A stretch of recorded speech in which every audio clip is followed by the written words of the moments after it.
Hey y'all, welcome back to my channel, or welcome if you're new. My name is Marissa Ray. Thank you so much for tuning in to today's video. So today I want to walk you guys through my wash and go routine, which I believe is going to successfully help me grow my hair out way past any length that it has ever been. The longest my hair has been is waist length, which was right after I had my first baby. I've got another baby on the way.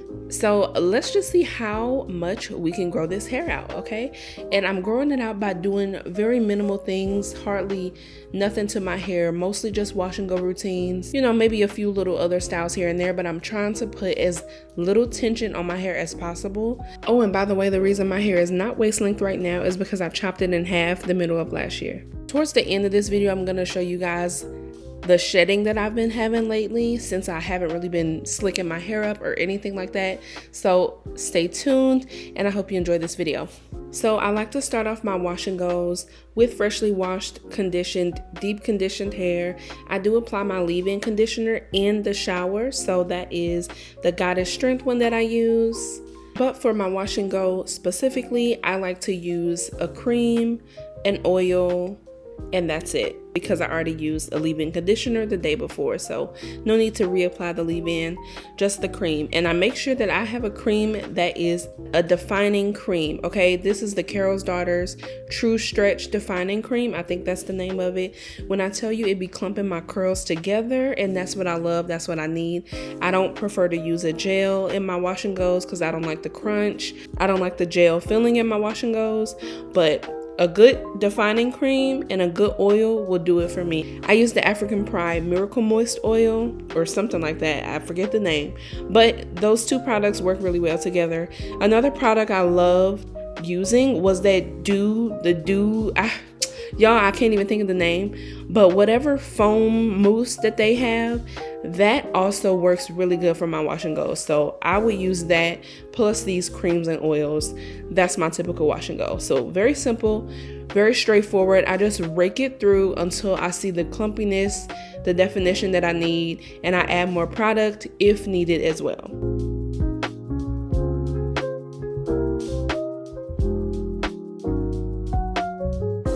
Also, just so you guys know, everything that I'm using in this video will be linked below in the description box.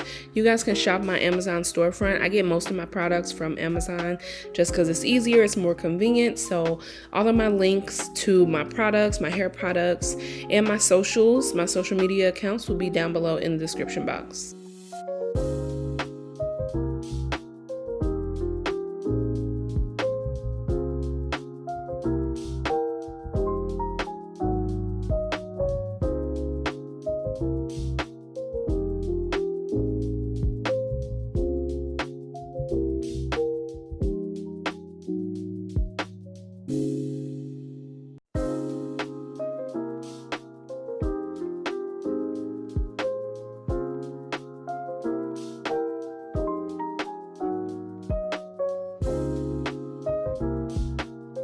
Another important thing when doing your wash and goes is to pay attention to how moist or how wet your hair is before you start.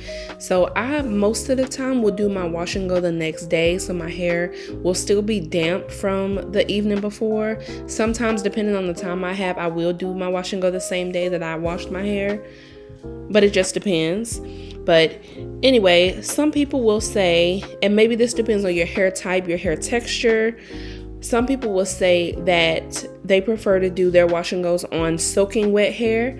I do not. I like my hair to be pretty much wet. As you saw in the beginning, I sprayed it with a good amount of water before I start applying the product to each section, which is 4 sections on each side that I do, just so that I, have more opportunity to define it more. But I just prefer my hair to be really, really damp, just not soaking wet. Like, I don't need the water dripping, just really damp enough to where the product will still soak in and all my products will, just marinate together and create a nice definition. So that's just kind of personal preference.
Now y'all may notice that the front of my hair is a looser curl pattern than the back of my head, and I think it's because of all the slick backs and slick ponytails I used to do and sometimes still do. So I'm trying to stay away from doing that even now, because again, that's something that creates so much tension on your hair, and I used to have so much breakage in the shower when I would wash my hair. Now the shedding is so minimal, especially since I haven't been doing many slick hairstyles lately, so it's really not noticeable at all. It's probably only really me that notices the different curl patterns in my entire head.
Now, once my whole head is done and I'm finished adding all the product to my hair, I typically let my hair air dry for the whole day pretty much.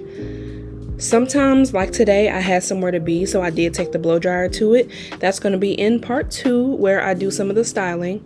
But as you guys can see, my curls look very defined. They look super cute and neat, and I love that. Of course, you can still see some of the white product, but trust me, that is going to go away as my hair dries and as it gets shorter and shorter.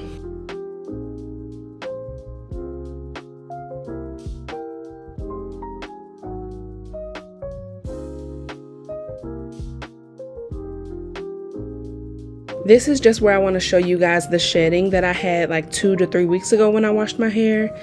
And this is how much shedding I just had last week, okay? Or this week, I'm sorry, when I just washed my hair. So little shedding, and I used to have like triple the amount, okay? So something I'm doing is working. Maybe it's the fact that I'm pregnant, I don't know, but something is working. And this is my hair when it's about, I would say 65-70% dry. Still a little damp, just maybe an hour later, but I have not taken the blow dryer to it yet. I'm gonna wait till it gets a little bit more dry and then I'll take the blow dryer to it. As you can see, my curls are starting to shrink up already.